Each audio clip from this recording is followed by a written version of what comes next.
जय हिंद दोस्तों, मैं हूं अंकुर त्रिपाठी और आप देख रहे हैं हमारा YouTube channel the Tripathi real talks. दोस्तों, सबसे पहले आज के वीडियो शुरू करने से पहले मैं आप लोगों से तहे दिल से गुजारिश करना चाहता हूं कि भाई चैनल की रीच थोड़ी कम जा रही है, तो कृपया करके इस वीडियो को ज़्यादा से ज़्यादा शेयर कीजिए अपने फ्रेंड्स में, अपनी फैमिलीज़ में, और उनसे भी कहिए कि वो लोग भी इसको आगे ज़्यादा से ज़्यादा शेयर करें, और हो सके तो ज़्यादा से ज़्यादा लोग कमेंट सेक्शन में अपनी राय भी लिखें।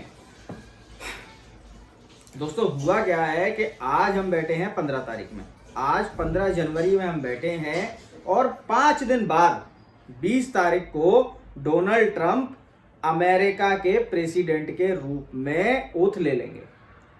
इट मीन्स कि वो अमेरिका के प्रेसिडेंट की गद्दी पे बैठ जाएगा डोनाल्ड ट्रंप। अच्छा, इलेक्शन वो जीत चुका है, और इलेक्शन जीतने से पहले और इलेक्शन जीतने के बाद, आप समझो, इलेक्शन जीतने से पहले और इलेक्शन जीतने के बाद, बट अपनी प्रेसिडेंटशिप शुरू करने से पहले डोनाल्ड ट्रंप ने कई सारे मुद्दों को हवा दी है। कई सारे मुद्दे ऐसे हैं जिन पर डोनाल्ड ट्रंप ने डंडा चलाना शुरू कर दिया है, तो उस मुद्दों के बारे में हम बात करेंगे आज। अभी आपने सुना होगा कि कनाडा के साथ डोनाल्ड ट्रंप का कुछ ऐसा चल रहा है कि वो कनाडा को 51 स्टेट बनाना चाहता है, और जस्टिन ट्रूडो इनसे मिला था, ट्रंप साहब से मिला था, और वहां पर ट्रंप साहब ने उसके कान मरोड़ दी, भाई साहब उसकी गर्दन दबानी शुरू कर दी। ट्रंप साहब ने कह दिया कि एक काम करो, I will appoint you as a governor of Canada, and आप कनाडा को अमेरिका का 51st स्टेट बना लो।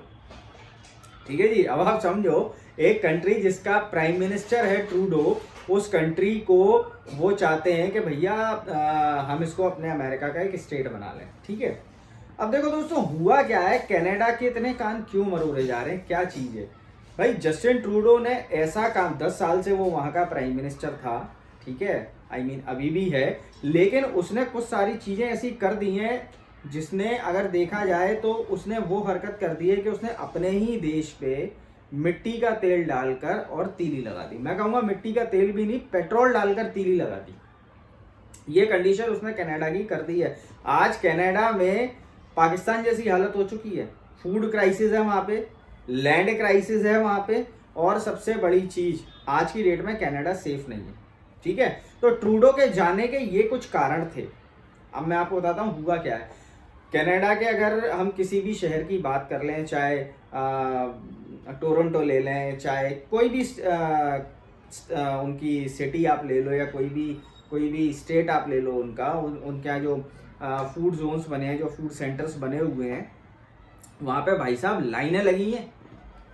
जबकि ये वही कनाडा है जो एक टाइम पे बहुत ज़्यादा पीसफुल कंट्री हुआ करती थी, बहुत ज़्यादा खुशहाल कंट्री हुआ करती थी, और हमारे यहाँ से तो लोग बाग वहाँ जाते थे भैया, डॉलर कमाने के लिए, पैसा कमाने के लिए जाते थे। लेकिन आज की टाइम में उसी कनाडा में फूड क्राइसिस हो रखा, और जैसे पाकिस्तानी आटे की लाइन में लग रहे हैं, वैसी कनाडा वाले फूड सेंटर्स के बाहर लाइनों में लगे हुए हैं।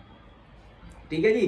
तो इसकी वजह से वहाँ की जो जनता है उनका काफ़ी ज़्यादा आक्रोश है इसके खिलाफ, ट्रूडो के खिलाफ। दूसरा, आज की डेट में वहाँ पर एक आदमी एक नॉर्मल घर नहीं ले सकता। कनाडा में एक नॉर्मल आदमी नॉर्मल घर नहीं ले सकता, क्यों, है ही नहीं। जबकि कुछ समय पहले तक ऐसी कंडीशन नहीं थी, कुछ समय पहले तक ऐसी कंडीशन नहीं थी। कनाडा अगर देखा जाए तो लैंड के हिसाब से बहुत बड़ी कंट्री थी, और जो पॉपुलेशन थी, जिनके पास पीआर था वहाँ का, वो काफ़ी कम लोग थे। लेकिन आज की डेट में इमिग्रेशन इतना हुआ है कि भाई साहब आज की डेट में आदमी वहाँ का जो पीआर वाले हैं, वो वहाँ पर एक 2 कमरे का एक 2 रूम फ्लैट नहीं ले पा रहे हैं, या 2 रूम घर नहीं ले पा रहे हैं। ठीक है जी। तीसरा पॉइंट है कि भैया आज की डेट में, पहले ये कनाडा बहुत ज़्यादा शांत हुआ करता था, बहुत खुशहाल कंट्री हुआ करती थी, बहुत पीसफुल कंट्री हुआ करती थी। लेकिन आज की डेट में क्या हो रहा है, जगह जगह पे, गली गली में वहाँ गैंग वॉर हो रहे हैं, ड्रग्स हो रहे हैं भैया, ड्रग्स की तस्करी हुई जा रही है, ड्रग्स बांटा जा रहा है, ड्रग्स बेचा जा रहा है वहाँ पे। तो ये सारे कुछ कारण हैं जिसकी वजह से जो कनाडा की जो पब्लिक है वो काफ़ी ज़्यादा आक्रोश में है, और इनफैक्ट वहाँ के जो एमपी हैं वो तो ये डोनाल्ड ट्रंप, इसकी ट्रूडो की पार्टी के खुद के एमपी ये कह रहे हैं कि भैया तुम रिजाइन कर दो, नहीं तो तुम आग लगवा दोगे तुम ना, इलेक्शन तो हम जीतेंगे भी नहीं और इज्जत भी नहीं बचा पाएंगे, ठीक है। उसके बाद ट्रूडो के लिए सबसे बड़ा सेटबैक क्या हुआ कि इसके यहाँ की जो फाइनेंस मिनिस्टर थी, जिसको बजट पेश करना था, वो बजट पेश करने वाले दिन उसने रेजिग्नेशन पटक दी है। उसने भाई साहब रेजिग्नेशन पटक दी है, ठीक है। अब ट्रूडो ये कह रहा है कि आप एक काम करो, अपनी पार्टी से कह रहा है आप एक काम करो, कोई भी अच्छा बंदा ढूंढ लो और जैसे ही आपको मिल जाए मुझे बता देना, I will step down from the prime minister. वो अपना पद छोड़ देगा, वो स्टेप डाउन कर जाएगा। अब ट्रूडो गया अमेरिका। अमेरिका में उसने सोचा कि शायद कोई ट्रंप साहब से मिलके कुछ बातें हो जाएं, तो भैया ट्रंप साहब ने भी उसकी गलेबान पकड़ना शुरू कर दिया और बोल दिया है कि अब जो कनाडा का माल जो अमेरिका के मार्केट में बिकेगा भाई साहब, उसके ऊपर मैं हैवी ड्यूटी और हैवी टैक्स लगाऊंगा, बिकॉज मुझे भी मेरी कंट्री को संभालना है, मुझे भी मेरे यूएसए को अमेरिका को संभालना है। तो आप एक काम करो, आप गवर्नर बन जाओ। ट्रंप ने मजे ले लिए, उसके थोड़ा मजाक कर दिया उसके साथ कि तुम गवर्नर बन जाओ और यहाँ पे हम इसको 51 स्टेट बना लेते हैं और कनाडा कर सकता है। आपको अलास्का याद होगा, एक टाइम था when Alaska was a part of Russia. एक टाइम था, कई लोग ऐसे होंगे जो ये चीज नहीं जानते होंगे कि जो अलास्का था वो रशिया का पार्ट था, लेकिन नाउ अडेज it is a part of America. America ने रशिया से खरीद लिया। अगर आप मैप देखो मैप आप देखोगे एक पेपर के ऊपर, एक दीवार के ऊपर, बट दुनिया क्या है, दुनिया गोल है and America is the neighbour of Russia. America is the neighbour of Russia, ठीक है। तो भैया पहला तो ये काम कर दिया है ट्रूडो ने कि वहां पे कनाडा की बाहें मरोड़ना शुरू कर दिया। अच्छा, उसके बाद कनाडा ने अमेरिका ने कह दिया, इसने डोनाल्ड ट्रंप ने कह दिया कि मुझे ग्रीनलैंड चाहिए, मैं ग्रीनलैंड खरीदूंगा। आप समझो ग्रीनलैंड एक ऐसा एरिया है भाई साहब जहां पे पॉपुलेशन होगी 50-60 हज़ार की, लेकिन जो जगह है वो काफी बड़ी है। उसका मोस्ट ऑफ द पार्ट जो है ग्रीनलैंड का वो ऐसा एरिया है जहां पे आप रह नहीं सकते। -20, -30, -40 डिग्री टेम्परेचर रहता है और भाई साहब 12 महीने बर्फ जमी रहती है, ठीक है। लेकिन ट्रूडो की नज़र है वहां पे, इसकी डोनाल्ड ट्रंप, माफ कीजिएगा, डोनाल्ड ट्रंप की नज़र है वहां पे और ट्रंप ने ये कह दिया है कि भैया मुझे डेनमार्क चाहिए। जब वो अलास्का ले सकता है तो वो ग्रीनलैंड भी ले सकता है। और ग्रीनलैंड लेने के पीछे रीजन क्या है, वहां पे पाए जाने वाले मिनरल रिसोर्सेस, वहां पे पाए जाने वाले मिनरल रिसोर्सेस। क्योंकि डोनाल्ड ट्रंप का ये मानना है कि अमेरिका के पास तेल है। ऐसा नहीं है कि अमेरिका के पास तेल और रिसोर्सेज ना हो, अमेरिका के पास हैं, लेकिन अमेरिका उनको यूटिलाइज नहीं करता। अमेरिका उनको यूटिलाइज करना नहीं चाहता। अमेरिका कहता है जब तक दुनिया के पास तेल है हम दुनिया से लेंगे, और जिस दिन दुनिया के पास तेल खत्म हो जाएगा भाई साहब, उस दिन हम अपना तेल दुनिया को भी देंगे महंगे दामों पे, और हम तो यूज करेंगे ही करेंगे यार, माल हमारा, राजा हमें, ठीक है जी। अब देखो डोनाल्ड ट्रंप ने क्या चाल खेली है। डोनाल्ड ट्रंप ने अपने लड़के को, जूनियर ट्रंप को भेजा है ग्रीनलैंड, वहां के लोगों से मुलाकात करने के लिए, और उनके पास मैसेज पहुंचा है कि we will take care of yours. और देखा जाए तो जो ग्रीनलैंड है, Greenland is a part of Denmark and Denmark is a part of European Union. आप पूरी कहानी समझो, Greenland is a part of Denmark and Denmark is a part of European Union, ठीक है जी। और यूरोपियन यूनियन, नाटो को security कौन प्रोवाइड करता है भाई? अगर आप देखोगे यूरोपियन यूनियन की मोस्ट ऑफ द कंट्रीज, अगर मैं कुछ 2-4 कंट्रीज को छोड़ दूं तो मोस्ट ऑफ द कंट्रीज, उनके पास उनकी खुद की आर्मी भी नहीं है ढंग की, उनके पास उनकी खुद की आर्मी नहीं है भैया, अमेरिका सपोर्ट करता है। तो डोनाल्ड ट्रंप का यही कहना है कि सालों मैं तुम्हें पैसा दे रहा हूं, मैं तुम्हें सिक्योरिटी दे रहा हूं, तो जो मुझे चाहिए वो मैं लूंगा। ऑब्वियस सी बात है ना यार, जो मुझे चाहिए वो मैं लूंगा, ठीक है जी।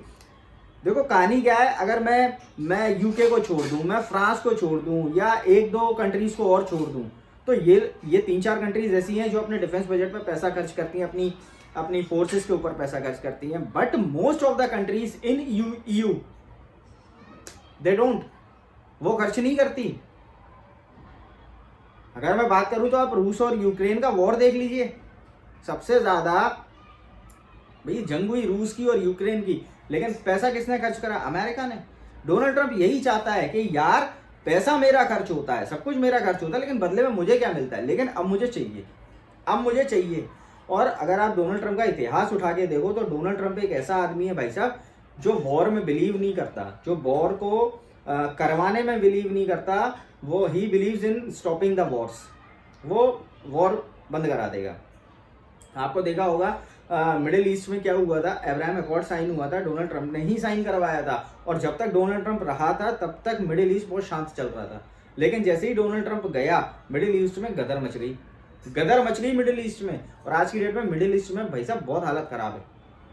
अच्छा, इसके साथ डोनाल्ड ट्रंप ने क्या करा है, डोनाल्ड ट्रंप ने बोल दिया देखो भैया, हमास वालों को बोल दिया देखो 20 तारीख तक मैं बैठ जाऊंगा, 20 से पहले जितने भी प्रिजनर तुमने बना रखे हैं, जितने भी बंधक तुमने हॉस्टाइल बना रखे हैं, जितने भी